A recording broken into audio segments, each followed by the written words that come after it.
அனைவருக்கும் வணக்கம். நாம் இந்த பதிவில் குறைப்பிறவி என்ற ஒரு சிறுகதையை பற்றி பார்ப்போம் வாங்க.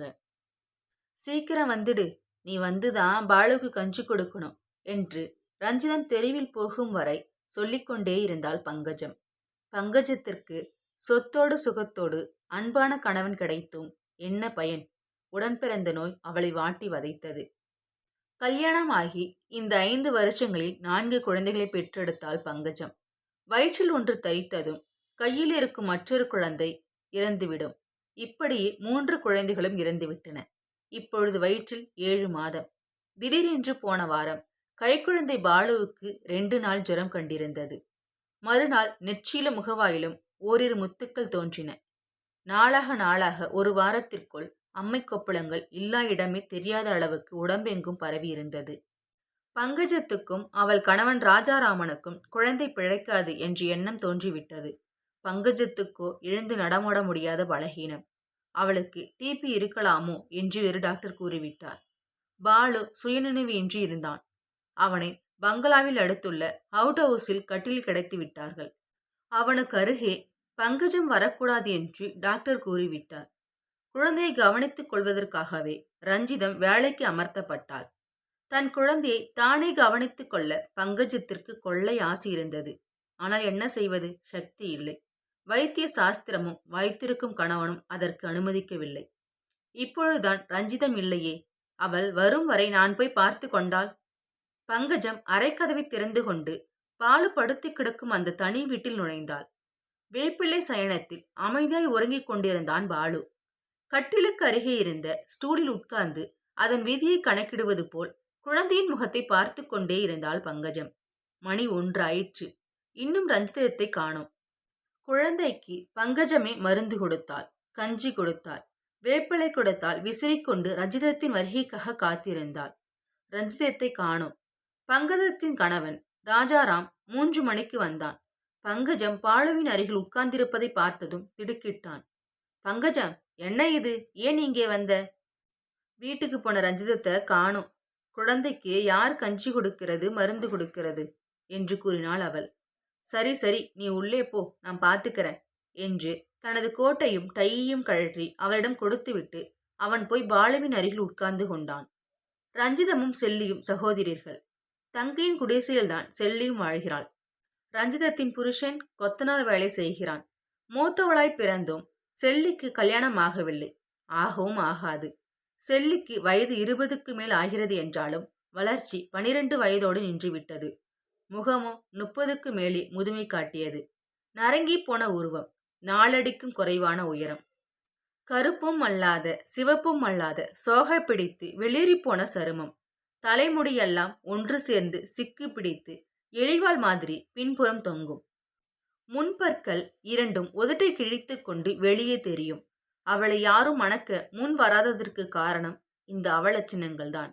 அவள் முழுமை பெறாத மனித ராசி, அதாவது குறைப்பிறவி. குடிசை வாசில் உட்கார்ந்து முரத்தில் கொட்டிய அரிசியில் நெல் பொறுக்கிக் கொண்டிருந்தாள் செல்லி. தொடர்ந்து பல மணி நேரம் ஒரே இடத்தில் உட்கார்ந்திருப்பதும் அப்படியே உறங்கி போவதும் அவளுக்கு தினசரி பழக்கம். ரஞ்சிதத்துக்கு தன் தமக்கையின் மீது உயிர். செல்லிக்கோ மனிதர்கள் என்றாலே பாசம்தான். மனிதர்கள் என்ன, நாயும் பூனையும் கூட தான் அவளது எல்லையற்ற அன்புக்கு பாத்திரமாகிவிடும். சொல்லப்போனால் அவைதான் அவளது அன்பை ஏற்றுக்கொண்டன. மனிதர்கள் அவள் தங்கையை தவிர மற்றவள் அவளை கண்டாலே அருவருத்து ஒதுங்கி நடந்தார்கள். இப்பொழுது கூட அவள் அருகே சொறி பிடித்த ஒரு கருப்பு நாய்க்குட்டி வாஞ்சுடன் நின்று வாளை ஆட்டிக் கொண்டிருக்கிறது. அவளுக்கும் அதற்கும் அவ்வளவு நட்பு. மணி 5 ஆகியும் ரஞ்சிதம் வேலைக்கு போகாததை கண்ட செல்லி குடிசைக்குள் எட்டி பார்த்தாள். ஏண்டி ரஞ்சிதம், நீ வேலைக்கு போகலையா? இல்ல, நான் போக மாட்டேன். ஏண்டி, என்ன ஆச்சு? என்ன நடந்தது? அந்த பிள்ளைக்கு மாரியாத்தா வந்திருக்கு. பார்த்தாலே பயமா இருக்கு. அப்பா என்று உடம்பை சிலிர்த்து கொண்டாள் ரஞ்சிதம். யாருக்கு? பாலுவுக்கா? டாக்டர் வந்து அந்த வெளியூடு இருக்கு பாரு, அதிலே கொண்டு போய் பாட சொல்லிட்டாரு புள்ளைய. பெத்தவங்க கூட கிட்ட போக கூடாதான். என்னைய பார்த்துக்க சொன்னாங்க புள்ளைய. வீட்டில் போய் சொல்லிட்டு வரேன்னு வந்துட்டேன். நான் போக மாட்டேன்டி அம்மா, எனக்கு பயமா இருக்கு என்று கன்னத்தில் கை வைத்து கொண்டு தலையை உசிப்பினாள் ரஞ்சிதம். இம்மா நேரம் புள்ளை எப்படி துடிக்கிறானோ. பெத்தவங்க கூட கிட்ட இல்லாம அந்த ஐயா எப்படி தவிக்கிறாரோ என்று சொல்லி தவித்தாள். அவளது குனிந்த பார்வையில் பாலுவின் சிரித்த முகம் தெரிந்தது. அவனது பிஞ்சி கரங்கள் அவள் முகத்தில் ஊறுவது போல் இருந்தது. நான் போய் பாலுவ பார்த்துக்கிட்டா சம்மதிப்பாங்களா? அந்த ஐயா என்ன சொல்லுவாரோ? இந்த யோசனைகள் தோன்றியதும் அந்த பழைய சம்பவம் நினைவுக்கு வந்தது செல்லிக்கு. பாலுவை பார்த்துக் கொள்ளும் ஆயா உத்தியோகம் முதலில் செல்லிக்குத்தான் கிடைத்தது. முதல் நாள் அவள் வேலைக்கு போகும்பொழுது ராஜாராமன் வீட்டில் இல்லை. பங்கஜம் மட்டுமே இருந்தாள். அவளே சம்பளம், வேலை நேரம் எல்லாம் பேசிவிட்டாள். பங்கஜம் சொன்னது எதுவும் செல்லியின் காதுகளில் விழவில்லை. காரணம், பங்கஜத்தின் மடியில் உட்கார்ந்து கொண்டு தன்னை பார்த்து கண்ணுங்கள் குழிய சிரித்து வரவேற்ற அந்த குழந்தையிடம் லலித்தவாறே அவள் சொல்லுவதற்கெல்லாம் தலையாட்டினாள் செல்லி. குழந்தை செல்லியிடம் தாவினான். செல்லி குழந்தையை வாங்கி அணைத்துக் கொண்டாள்.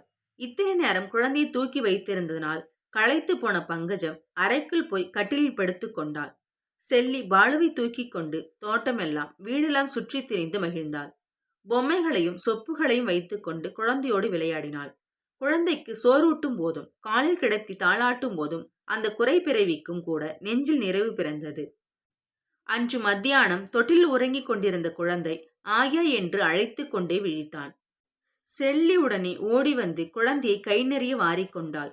குழந்தையை மடி மீது இருத்தி கொஞ்சினாள். காலமெல்லாம் ஆயுள் முழுவதும் இப்படியே ஒரு குழந்தையை கொஞ்சிக் கொண்டே கவிழ்ந்து விட்டாள். அந்த பாக்கியம் யாருக்கு கிட்டும்? செல்லிக்கு கிட்டும். பாலு அவன் மடி மீது கிடந்தே வளர்வான். பள்ளிக்கூடம் போய் வருவான். பிறகு பெரியவனாகி ஆபீஸுக்கு போவான். அப்புறம் கல்யாணமாகி அவனும் ஒரு குழந்தையை பெற்று அவள் மடி மீது தவழ விடுவான். ஒரு தாய்க்கே உரிய அர்த்தமற்ற சிந்தனைகளில் அவள் மகிழ்ந்து கொண்டிருந்தாள். கூடத்து சுவரிலிருந்த ஒரு போட்டோ அவள் கண்ணில் பட்டது. பாலு, அதாரு என்று போட்டோவை காட்டினாள் செல்லி. அப்பா, அம்மா என்று கைகளை தட்டி கொண்டு உற்சாகமாக கூவினான் பாலு. அம்மா மூஞ்சி எப்படி இருக்கு என்றாள் செல்லி. பையன் முகத்தை சுளித்து கொண்டு மூக்கை உறிஞ்சி காட்டினான். போதும் போதும் என்று சொல்லி சிரித்தாள் செல்லி. குழந்தையும் சிரித்தான். அப்பா மூஞ்சி எப்படி இருக்கு? மறுபடியும் முகத்தை சுளித்து மூக்கை உறிஞ்சி காட்டினான் குழந்தை. செல்லி சிரித்தாள். குழந்தையும் தான். பாலு மூஞ்சி எப்படி இருக்கு? கண்களை அகல திறந்து முகம் முழுவதும் விகசிக்க புன்முறுவல் காட்டினான் குழந்தை. என் ராஜா என்று குழந்தையை அணைத்துக் கொண்டாள் செல்லி. ஆயா மூஞ்சி எப்படி இருக்கு என்று கேட்டாள் செல்லி. முகம் விசிகரிக்க கண்கள் மலர சிரித்துக் கொண்டே செல்லியின் கழுத்தை கட்டி கொண்டு கன்னத்தில் முத்தமிட்டான் குழந்தை. அப்பொழுதுதான் ஆபீஸிலிருந்து வந்த ராஜாராமன் அவர்களின் பின்னால் வந்து நின்று புது ஆயாவும் குழந்தையும் விளையாடுவதை ரசித்துக் கொண்டிருந்தான். குழந்தையை முகத்தோடு அணைத்து முத்தமிட்டாள் செல்லி. ராஜாராமன் அப்பொழுதுதான் அவள் முகத்தை பார்த்தான். அவன் முகம் அருவருப்பால் நெளிந்தது. மனம் குமட்டியது. தனது அழகு செல்லம் இந்த அசிங்கத்தின் மடியில் அமர்ந்து, அடடே! அவன் கண்கள் இறுக மூடிக்கொண்டு திரும்பிவிட்டான். அப்பொழுதுதான் அவள் அவனை பார்த்தாள். ராஜாராமன் விடுவிடு என்று தன் மனைவியின் அறைக்கு சென்றான். குழந்தையின் தொந்தரவோ அழுகை குரலோ இல்லாததால் பங்கஜம் நிம்மதியாக தூங்கிக் கொண்டிருந்தாள். இந்த கோர சொரூபத்தை யார் பிடிச்சுக்கிட்டு வந்தது என்று இறைந்தான் ராஜாராமன். பங்கஜம் திடுக்கிட்டு எழுந்தாள். யார சொல்றீங்க? குழந்தைய பார்த்துக்க இந்த குட்டிச்சாத்தான் தானே கிடைச்சது. யாரு, ஆயாவை சொல்றீங்களா? ஆமா, ஆயாவா ஆயா. கருமம் கருமம், பார்க்க சகிக்கல. குழந்தை பயப்படலையா? மூஞ்சிய பார்த்தா வாந்தி வருது. குழந்தை ஒன்றும் பயப்படல, நீங்க தான் பயப்படுறீங்க என்றால் சிரித்து கொண்டே பங்கஜம். வெளியே குழந்தை அருகுகள் கேட்டது. ஆயா, ஆயா. குழந்தையின் குரல் வீறிட்டது. ராஜாராமன் அறையிலிருந்து வெளியே ஓடி வந்தான். பங்களாவின் கேட்டை திறந்து கொண்டு வெளியேறிய செல்லி கதவுகளை மூடிவிட்டு தெருவில் இறங்கி போய்க் கொண்டிருந்தாள். அவள் போகும் திக்கை பார்த்து வீறிட்டு அலறிக்கொண்டே இருந்தான் பாலு. ராஜாராமன் குழந்தையை தூக்கி கொண்ட பின் அவள் போவதையே பார்த்தவாறு நின்றான். நான் சொன்னதை கேட்டிருப்பாளோ? அவள் மனம் எவ்வளவு புண்பட்டிருந்தால் இப்படி போவாள்? சி, நான் என்ன மனுஷன்? குழந்தை அழுதது. அதன் பிறகு செல்லி அந்த பக்கம் கூட வந்தது கிடையாது. மறுநாள் முதல் அவள் தங்கை ரஞ்சிதம் பாலுவுக்கு ஆயாவானாள். செல்லிக்கு மீண்டும் சொரிநாயை துணையாயிற்று. முரமும் கையுமாக குனிந்திருந்த செல்லி கண்களில் பெருக்கெடுத்த கண்ணீரை துடைத்துக் கொண்டே எழுந்தாள். குடிசைக்கு பின்புறம் சென்றாள். அவளை தொடர்ந்து நாயும் ஓடிற்று. குழந்தையின் அருகில் உட்கார்ந்து வேப்பிலை கொத்தால் விசிறிக் கொண்டிருந்தான் ராஜாராமன். குழந்தை அடிக்கொரு தரம் வேதனை தாங்க மாட்டாமல் அழ தெம்பில்லாமல் ஈனமான குரலில் சினுங்கி சினுங்கி அழுதான். தாயின் அருகே இருக்கக்கூடாத நிலையில் நிராதரவாய் கிடந்த நோயில் துடிக்கும் தன் குழந்தை நிலையை எண்ணி பார்க்கும்போது ராஜாராமனின் கண்கள் கலங்கின. இறந்து போன குழந்தைகளின் பயங்கர காட்சி அடிக்கடி மனசில் திரை விரித்தது. சி, காசும் பணமும் இருந்து பயன் என்ன? அவனுக்கு வாழ்க்கை அர்த்தமற்று தோன்றியது. மணி 6 அடித்தது. இன்னும் ஆயாவ காணோம். வாழ்வு இருண்டது போல் கைகளில் முகம் புதைத்து கொண்டு உட்கார்ந்திருந்தான் ராஜாராமன். இருள் பழகும் நேரத்தில் அவள் வந்தாள். சாமி. யாரது? வாசற்படியில் கூனி குறுகி கொண்டு நிற்கும் அது. யாரது? செல்லியா? செல்லி. சாமி, நான் தானுங்க. செல்லி வந்திருக்க.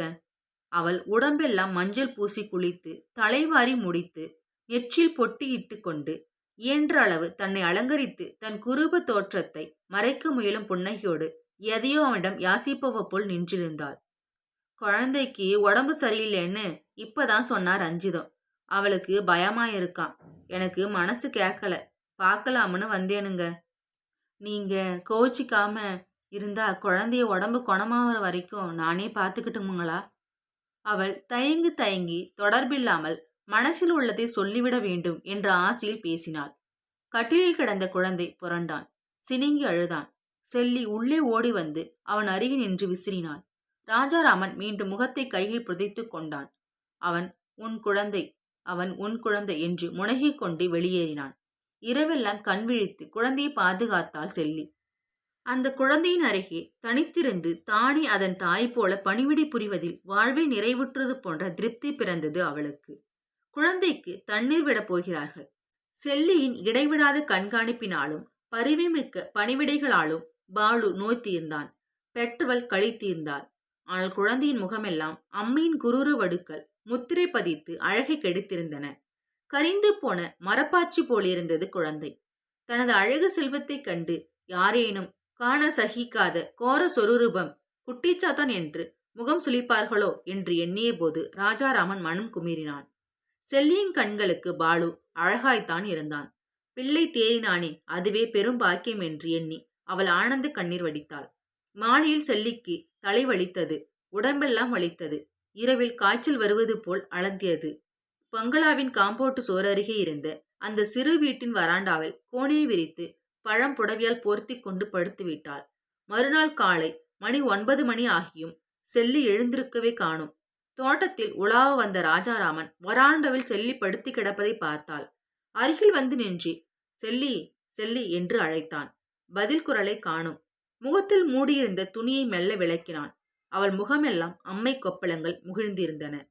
கண் இமைகளும் உதடுகளும் துடித்து சிவந்து பார்க்கும் போதே அவனுக்கு உடல் சிலிர்த்தது. அவள் மெல்ல கண் திறந்து ஏதோ முனகினாள். செல்லிக்கு அம்மை கண்டுவிட்டது என்று தெரிந்தவுடன் பங்கஜம் கூட எழுந்து ஓடி வந்தாள். ஐயோ, நீங்க ஏமா வந்தீங்க? போங்கம்மா, உள்ளே போங்கம்மா என்று செல்லி கெஞ்சினாள். டாக்டர் வந்தார். டாக்டரை கண்டதும் பங்கஜம் வீட்டுக்குள் நுழைந்தாள். டாக்டர் செல்லிக்கு மருந்து கொடுத்தார். அவள் டாக்டரையும் வேண்டிக் கொண்டாள்.